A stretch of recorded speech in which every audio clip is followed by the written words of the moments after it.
Hi, Charlie.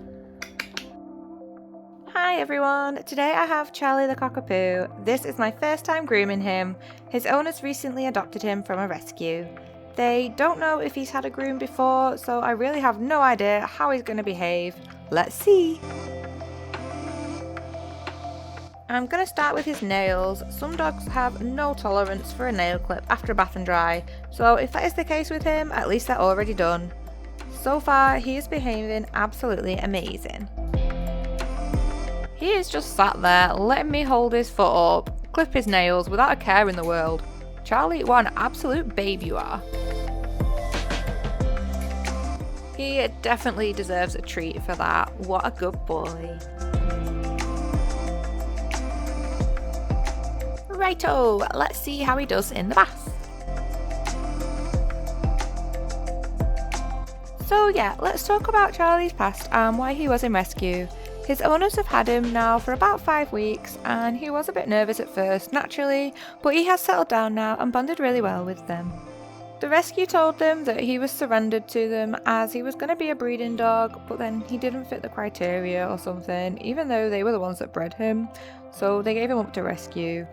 I'm guessing he was well looked after though, and groomed as a puppy by them because of how good he's been today. Cockapoos are usually pretty loony, especially if it's something they've not experienced before. Anyway, he's got an amazing home now. His owners are so lovely. They used to come to me with their previous dog before he sadly passed away earlier this year, so it's nice to be able to see and speak to them again.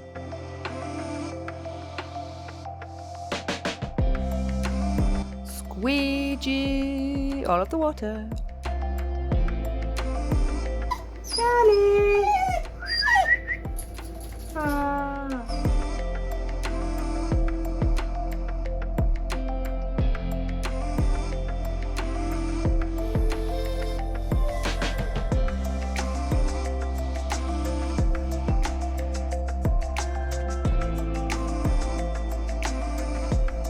Fast dry spray on.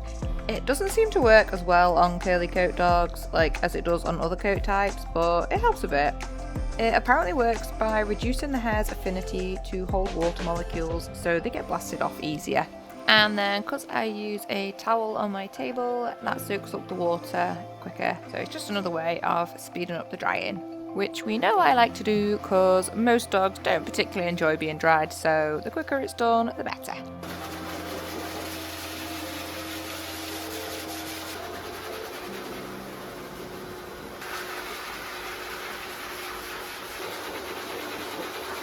He is doing such a good boy job with the dryer. Yeah, he's definitely had grooms before.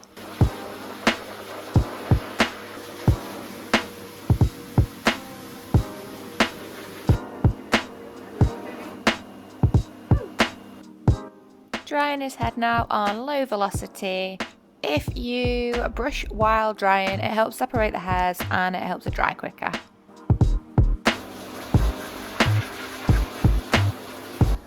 Come on, darling. Spin you around. Woo, good boy. Now start with your back leg. I don't think you've ever had these done before.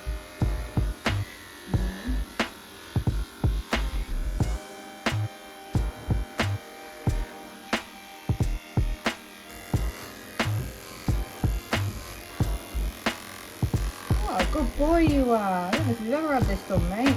But you're so good. I don't know whether you've had this done before. You've got some incredibly fluffy feet. I think you might have just had a really quick rough groom at the groomers. A good boy job. Time now for clipping. His owner sent me a picture before the groom saying, can I do something like this? And it was just kind of a teddy bear kind of cockapoo look. Not too long, not too short. And I was like, yes, absolutely. So I'm going to go with my 3F blade, which is 10 millimeters, and it's my short but not too short length. Fluffy but manageable.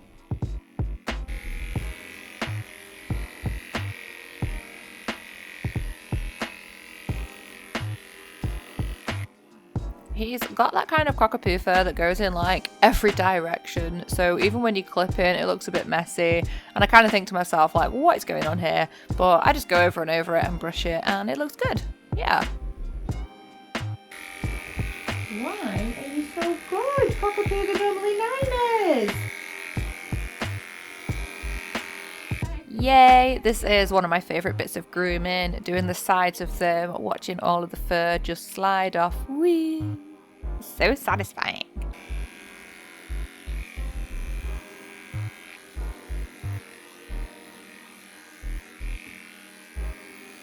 Doing its head on a yellow comb attachment, which is 16mm. I usually do their head 1 or 2 up from the body, so the yellow is 2 up. It just makes them look more in proportion rather than having like a massive or tiny head.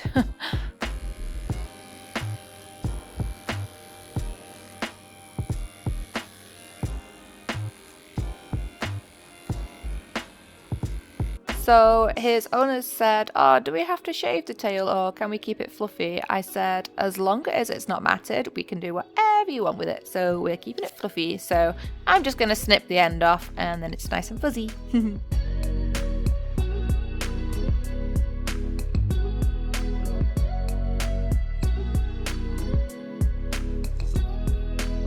Because he was so good with the clippers, there's not much leg scissoring I need to do, just tidying up his paws really.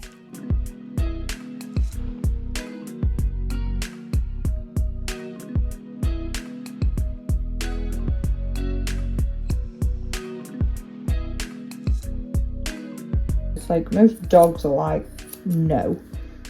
And 98% of Cockerpoos are like, absolutely not. And he's just like, yeah.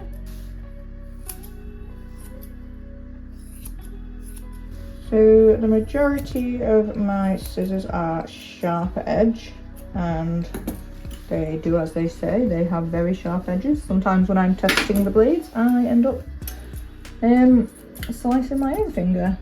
I'm like, alright, okay, yep, they are sharp.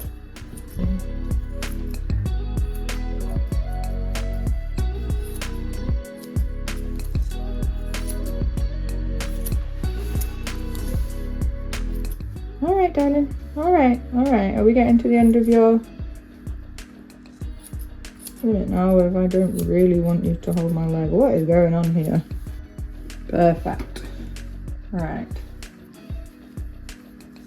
Good boy. You've got some beautiful eyelashes. I'm almost tempted to keep them, but I think I've already snipped them off now. So one of the ways to keep them still while grooming their face is by holding some hairs on their chin. To a non-groomer, it can look a little bit harsh, but it's really not hurting them. If he does start to pull away, then I do let go. I'm not going to sort of drag him around by his chin hairs. It just keeps his face nice and still. I'm still in awe at how well he's behaving. Like a rescue Cockapoo, I was thinking, oh gosh, he's going to be jumping all over the place, like super nervous. But no, he's the complete opposite. He's so chill. He's just letting me do everything. I'm so proud of him.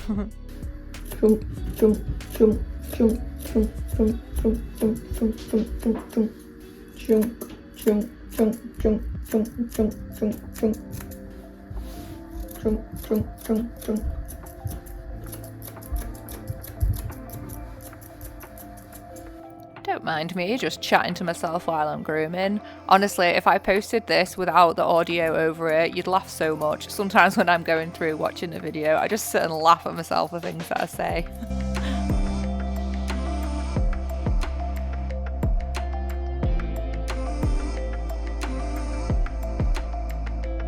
His ears were really in need of a pluck, but I thought as his first groom with me, he's done so well. It can be a bit uncomfortable doing it, so I said I don't want to upset him on his first groom. Bring him back next week and I'll do it then. And I got loads out. It was super satisfying and he's going to be feeling loads better for that.